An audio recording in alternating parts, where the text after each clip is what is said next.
우리나라가 코로나19 모범국으로 꼽히는 데는 강력한 규제보다 국민의 자발적 참여를 통한 열린 방역이 평가를 받기 때문입니다. 최근 소규모 연쇄 감염이란 복병을 만나면서 정부가 부쩍 개개인의 방역 수칙 준수를 강조하고 있는데요. 그런데 언제까지 국민 희생만 바랄 거냐며 법과 제도적 뒷받침을 요구하는 목소리도 점점 커지고 있습니다. 유재복 해설위원과 함께 관련 내용 알아보겠습니다. 어서 오세요. 네. 하루 신규 확진자가 63명. 그러니까 지난 이틀 동안은 40명대였는데 다시 60명대로 올라섰는데 해외에서 유입된 환자들이 많더라고요. 그러니까 지금 국내 발생 숫자는 30명대로 보시면 됩니다. 예. 그러니까 그 정도면 정부가 방역 당국이 통제를 아주 못하는 수준은 아니고요. 예. 그러니까 그것이 이제 전국적으로 퍼져나가는 점, 그 다음에 이제 감염의 양상이 비슷한데 줄지 않는 점, 이런 점은 좀 걱정스럽지만 숫자만 놓고 봐서는 그렇게 크게 걱정할 상황은 아닌데요. 예. 그리고 지금 그 수도권이나 뭐 대전이나 광주에서 아직도 확진 환자가 나오고는 있지만 걱정할 수준까지 올라가지는 않는데 문제는 이제 해외 유입 환자가 늘어난다는 것이죠. 예. 네네. 이것은 이제 앞으로 언제든지 일어날 수 있는 일이라고 보입니다. 왜냐하면 지금 전 세계의 확진 환자가 어마어마하게 많고 또 신규 확진 환자 수도 연일 뭐 최고 기록을 이제 경신할 정도니까요. 예. 그러다 보니까 해외에서 들어온 사람들의 환자 수가 많은데 특히 최근에는 이제 카자흐스탄에서 입국한 사람들 예. 가운데 환자 수가 이제 상당히 많거든요.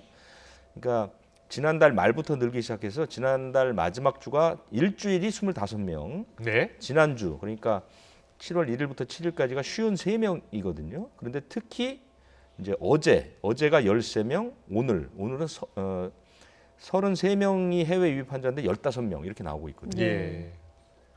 이제 큰 문제가 될 수 있죠. 예. 반면에 파키스탄하고 방글라데시가 지난달 중순부터 이제 그 유입 환자들이 많아서 이제 정부가 조치를 취했는데 현재 한 명도 없습니다. 예. 그래요? 그만큼 이제 대조적으로 예.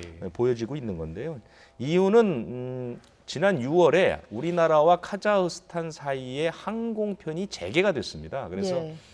그 카자흐 에어 아스타나라는 항공은 일주일에 2번이 들어오고요. 그 다음에 이제 그 알마티에서 인천으로 들어오는 노선도 2주에 1번 이렇게 있습니다. 그러니까 일주일에 2편 반 정도가 들어온다고 봐야죠. 그렇게 예. 되면 이제 수백 명 단위로 들어오는 거 아니겠습니까? 예. 그런데 우리의 계절 노동자들, 그러니까 어촌이나 농촌에서 일하는 분들, 그 고려인들이 많이 들어오거든요. 우리 3세. 아. 그다음에 이제 교민들 뭐 이런 분들이 이제 들어오고 있기 때문에 이제 환자 수가 많은 것 같고요. 네. 이 부분은 뭐 방글라데시하고 파키스탄처럼 이제 카자흐스탄도 어떤 조치를 준비할 단계가 아닌가 이런 생각이 듭니다. 예.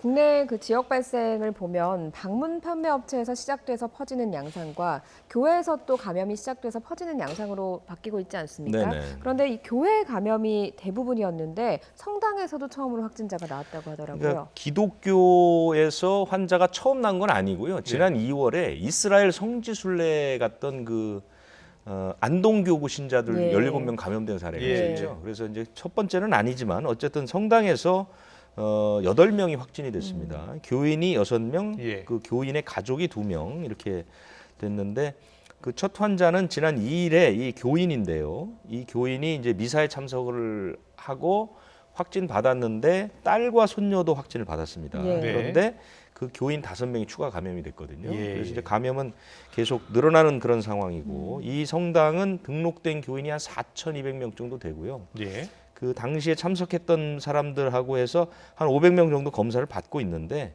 아직 검사 결과가 완전히 나오지는 않았습니다. 네. 그런데 뭐 크게 늘어나는 그런 상황은 아닌 것 같고요. 원인은 뭐 생일 식사 자리에서 전파된 것이 아닌가 이렇게 좀 추정이 되고 있는데 네네. 교회뿐만 아니라 성당 또 이제 광주의 광륵사 같은 사찰 이런 것도 사실은 뭐 큰 환경의 차이는 없거든요. 예. 예배를 보거나 많은 사람들이 밀접 접촉해서 서로 뭐 대화를 하거나 식사를 하니까요. 그런 예. 부분들은 같이 고민을 해야 될 것 같고요. 예. 방역 당국에서도 이제 교회에 대한 강력한 방역 수칙 외에 성당과 사찰에서도 환자들이 계속 발생하면 같은 수준의 방역 대책을 마련하겠다 이렇게 밝히고 있는 예. 상황입니다. 이와 관련해서 오늘 정세균 국무총리도 교회와 관련해서 방역 수칙을 강화한 그런 브리핑을 했는데요. 자, 어떤 내용인지 듣고 이야기 나누겠습니다. 정부는 전국의 교회를 대상으로 핵심 방역 수칙을 의무화합니다. 교회 전체를 고위험 시설로 지정하는 조치는 아닙니다만 정규 예배 이외의 각종 모임과 행사, 식사 제공 등이 금지되고 출입 명부 관리도 의무화됩니다. 핵심 방역 수칙을 위반할 경우 교회 관계자뿐만 아니라 이용자에게도 벌금이 부과될 수 있음을 알려드립니다. 코로나19로부터 국민 안전을 지키기 위해 내린 불가피한 결정임을 이해해 주시기 바라며 종교계의 적극적인 협조를 당부드립니다. 뭐 일단 휴일 예배는 갈 수 있는 것이고 네. 그 대신 이제 소모임이나 뭐 식사 이런 거는 이제 금지되는 거예요. 그렇습니다. 예. 지금까지 교회에서 발생한 양상을 보면 예. 규모가 큰 교회들이 그러니까 부활절을 기점으로 해서 대부분 교회가 예배를 시작했는데 네. 실제로 예배에서 감염된 사례는 그렇게 많지 않습니다. 예. 주로 이제 예배 외의 모임들 또는 소규모 교회들, 뭐 신자가 1, 20명 정도는 소규모 교회는 예배 자체가 사실 소모임의 성격을 갖거든요. 예. 좁은 공간에 그러니까 예. 되게 무슨 그 상가의 지하 같은 곳에 이제 교회가 있으면 아무래도 이 환기도 잘 안 되고 밀접한 상태에서 소모임 같은 것들을 하게 되고 공부를 하면서 같이 노래도 부르고 끝나고 나면 같이 식사도 하고 예. 이런 방식의 상황 하에서 감염자들이 주로 발생을 하거든요. 그렇기 때문에 이제 그런 것을 차단해보자 이런 얘기고요. 교회 전체를 고위험 시설로 둘 것이냐에 대해서는 둬야 된다는 요구도 많았고 예. 또 그렇지 반대의 요구도 많았는데 정부로서는 꽤 고민을 오랫동안 했습니다만 전체를 고위험 시설로 지정할 필요는 없다. 왜냐하면 신도가 워낙 많고 예.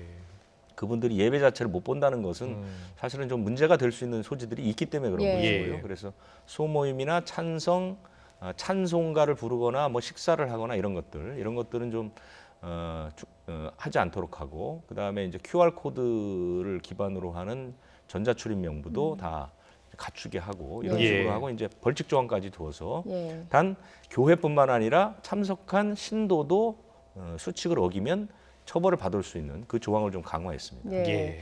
어쨌든 코로나19가 확산하는 상황에서 일상생활을 하다 보니까 일상적인 활동을 12가지로 나눠서 위험도를 부여한 결과가 나왔더라고요. 그렇습니다. 그런데 이 같은 활동을 하더라도 뭐 상황이나 이용시설에 따라서 위험도가 달라진다고요. 지금 말씀하신 게 아마 이제 핵심인 것 같습니다. 그러니까 여러 가지 위험도에, 그러니까 활동 자체의 위험도도 부여를 하고 예. 거기에 맞춰서 이제 그 상황에 따른 위험도를 했는데 이것은 이제 그 위험도를 상황에 따라서 이제 한 것입니다. 네. 그래서 그 주요한 지표는 역시 마스크인데요. 그러네요. 예. 착용하지 않으면 착용하면 위험도가 낮아지는 거고 착용하지 않으면 위험도가 높아지는 겁니다. 예. 상황도 마스크를 쓰기 어려운 상황이면 그만큼 위험도가 높아지는 것들이고요. 나머지 이제 보조 지표가 이렇게 있는데 이것보다는 제가 예를 들어서 설명을 드리는 게 좀 예. 편하실 것 같아요.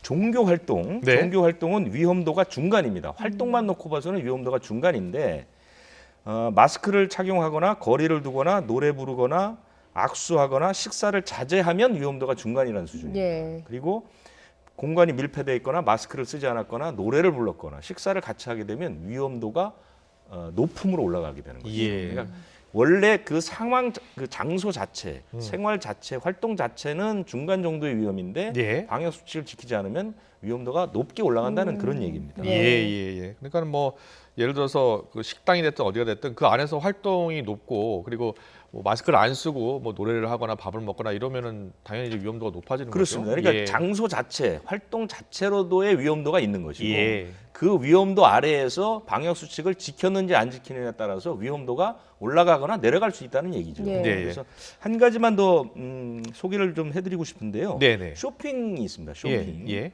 쇼핑인데 판촉 설명회, 그러니까 방문 판매 업체의 판촉 설명회 같은 게 있죠. 이런 것처럼 이제 밀폐나 밀집된 환경에서 장시간 대화하면 위험도가 높은 위험도로 올라갑니다. 예. 예. 그리고 백화점이나 대형마트 이런 곳에서 마스크를 쓴 채 하지만 이제 백화점 같은 데는 꽤 오래 머무르게 되고 네. 특정 다수를 만나게 되잖아요. 이것은 중간도 위험도입니다. 예. 그리고 뭐 조그만 슈퍼나 편의점 이건 이제 간단하게 가서 물건을 사고 짧게 움직이죠. 짧은 시간에 머무르게 되죠. 그것은 위험도가 낮다. 같은 쇼핑을 하더라도 예. 뭐 설명회 같은 데를 가면 고위험이고 예. 뭐 슈퍼나 마트 같이 이제 오래 머무는 곳은 중간, 그리고 동네 가게 같은 데 가서 잠깐 물건을 사게 되면 낮은 위험, 이렇게 처해질 수 있다는 것이죠. 네. 한마디로 얘기하면 방역 수칙이 제대로 지켜지거나 잘 지키면 위험도는 뚝 떨어질 수 있다. 이런 얘기를 봅니다. 예. 알겠습니다. 그리고 식당 있잖아요. 식당. 네네. 식당 안에서의 그 방역 수칙 우리가 과거에 처음으로 이제 그 생활 방역으로 전환하면서 식당에 가서도 이렇게 좀 떨어져서 앉아야 한다 뭐 이런 네. 방역 수칙 나오고 그랬었잖아요. 그렇습니다. 네. 식당에서의 위험 행동 감염을 막기 위한 예방 수칙 전해 주시죠. 식당이 사실은 제일 이제 좀 애매모호합니다. 네. 그죠? 우리가 뭐 식사를 하러 매일 가지만 그 식당 안에서 과연 내가 어떻게 해야 할 것인지, 마스크를 써야 할 것인지 말 것인지, 예. 언제부터 마스크를 쓰고 언제 벗어야 할지 예. 이런 게 사실 좀 애매하거든요. 예. 근데 정부가 발표한 것도 사실은 뭐 그렇게 속 시원한 해답은 아니고요. 그래요? 네, 위험한 행동을 좀 몇 가지 소개해드리면 네. 뭐 술집에서 장시간 술을 마시는 행위, 뭐 불특정 다수와 만나서 그다음에 뭐 마스크를 쓰지 않고 오랜 시간 동안 술을 마시거나 대화를 하는 행위. 예. 그다음에 환기가 불량하고 테이블 위치가 조밀하면 위험 행동으로 보는 겁니다. 뭐 네. 그 정도입니다. 그리고 예. 뷔페에서는 식기 같은 것을 이제 공용으로 쓰는 거. 네. 이게 굉장히 위험하거든요. 특히 네. 이제 뷔페 식당 가면은 대개 이제 같은 접시에 이제 공용 식기로 이제 떠담지 않습니까? 이 부분이 손잡이가 굉장히 위험한 겁니다. 아. 그렇죠. 그렇기 그렇겠네요. 때문에 예방 수칙에는 비닐 장갑을 끼거나 공용 식기를 만지면 반드시 손을 씻도록 이렇게 이제 안내를 하게 돼 있거든요. 예. 그러니까 대부분의 예방 수칙이나 위험한 행동이 지극히 상식 수준입니다. 네. 그렇네요. 우리가 생각했을 때 예. 상식적으로 예방을 하겠다고 생각을 하면 그 상식에 맞게 움직이면 아마 이제 대부분의 감염에서는 예방될 것으로 이렇게 보입니다. 예. 알겠습니다. 그리고 지역 발생 상황을 좀 짚어보면 어제 국토의 절반이 지금 감염이 돼서 확산하고 있는 추세다 이런 말씀을 해주시지 않았습니까? 네네. 수도권과 대전, 광주로 이렇게 집단 감염의 고리가 하나로 이어져 있다 이렇게 설명을 해주셨는데 이 중간 고리인 대전에 감염 경로가 나왔다고요? 네, 이게 좀 설명이 좀 복잡해서요. 네. 그래픽을 하나 준비했는데요. 네. 그래픽을 보면서 설명을 드리면 조금 이해하시기가 편할 것 같습니다. 지금 보시면 대전의 51번째 환자하고 60번째 환자 두 환자가 이제 이른바 핵심 고리로 지목이 됐습니다. 네. 이 51번째 환자는 최초에는 꿈꾸는 교회 목사로부터 감염이 된 것으로 조사가 됐는데 이 사람들이 그 확진된 사람 100명 정도의 GPS하고 신용카드를 통해서 동선을 다 파악을 해보니까 네.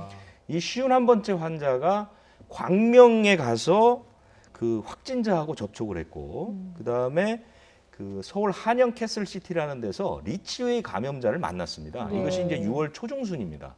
그래서 대전의 지표 환자는 51번째 환자다. 이것이 이제 밝혀진 것이고요. 이 사람이 꿈꾸는 교회를 가서 목사 부부를 확진시켰고 미용실에 가서 원장과 한 서너 명을 감염시켰는데 이 원장으로부터 또 계룡산 사우나를 통해서 이제 확진세가 공주나 세종까지 쭉 퍼지는 이 하나의 고리가 있고요. 또 하나의 고리는 이제 60번째 남자 환자인데요. 이 환자는 선릉 수지 빌딩이라는 곳에서 방문 판매 업체를 방문을 했습니다. 네. 네. 그리고 6월 초에는 심지어 설명회까지 참석을 했습니다. 네. 그러면서 같은 계룡의 맨 밑에 있는 계룡 확진자하고 같은 차를 타고 거기에 방문을 했거든요. 그쪽에서 이제 감염이 된 상태에서 내려와서 이른바 오렌지 타운이라고 하는 방판업체 사무실, 네. 그 사무실을 운영하는 사람인데 그 안에서 엄청나게 많은 사람들을 확진시킨 것이죠. 그래서 네. 대전의 집단 감염 전파 경로를 분석해 보니 서울과 연결이 돼 있더라. 그런 그렇네요. 것이고요. 예. 이 과정에서 확진된 사람이 광주에 있는 사람과 만나면서 광주의 확진도 퍼지게 된 것이죠. 결국은 서울과 수도권을 통해서 다 이게 감염되고 전파된 거네요. 예. 그렇습니다. 예. 지금 그런데 그 감염이 광주를 벗어나서 이제 조금 후에 말씀드릴 고시원을 통해서 예.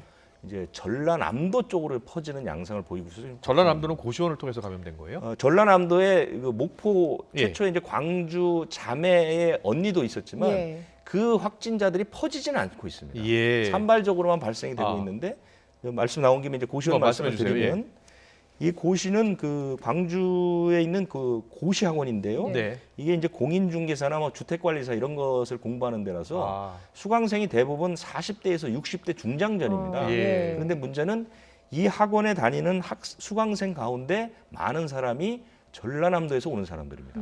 그래서 지금까지 파악된 것만 봐도 나주에도 있고요, 화순, 담양, 영암 이런 곳에서 이제 수강생들이 오는 것이고요. 그렇군요. 예. 실제로 이 사람들에게 감염이 된다면 이 사람들을 통해서 이제 그 전 호남 쪽으로 예, 그렇네요. 퍼질 예. 수 있는 그 가능성이 있는데 더 큰 문제는 예. CCTV 등을 분석해 보니까 이 학원은 방역 수칙을 거의 지키지 않았더라. 아, 이런 겁니다. 예. 그래서 명부 작성, 손 소독제, 거리두기, 마스크 하나도 지키지 않았다는 거죠. 그랬군요. 예. 그렇기 때문에 현재는 7명 정도가 확진이 돼 있지만 네. 이 확진은 얼마나 크게 어떻게까지 퍼질지 아무도 알 수가 없는 그런 상황이고 퍼질 가능성이 대단히 높다. 왜냐하면 방역 수칙을 하나도 지키지 않았기 때문에. 그렇군요. 그래서 지금 광주하고 전남은 지금 방역 단계 2단계로 높인 거죠. 그렇습니다. 예. 높인 상태인데도 불구하고 이 사람들이 이렇게 지키지 않았고 네. 그 다음에 이 건물에는 고시학원이 3개나 있고 야. 일반 학원이 또 하나 있고 피트니스 센터도 있습니다. 예. 그러니까 이제 상당히 많은 사람들이 오갈 수 있는 환경이고 방역 수칙을 지키지 않았다면 확산세가 크게 퍼질 가능성이 있다. 그래서 바짝 긴장하고 있는 그런 예. 상황이죠. 네, 알겠습니다. 오늘 코로나19 상황은 여기까지 듣도록 하겠습니다. 지금까지 유재복 해설위원이었습니다. 잘 들었습니다.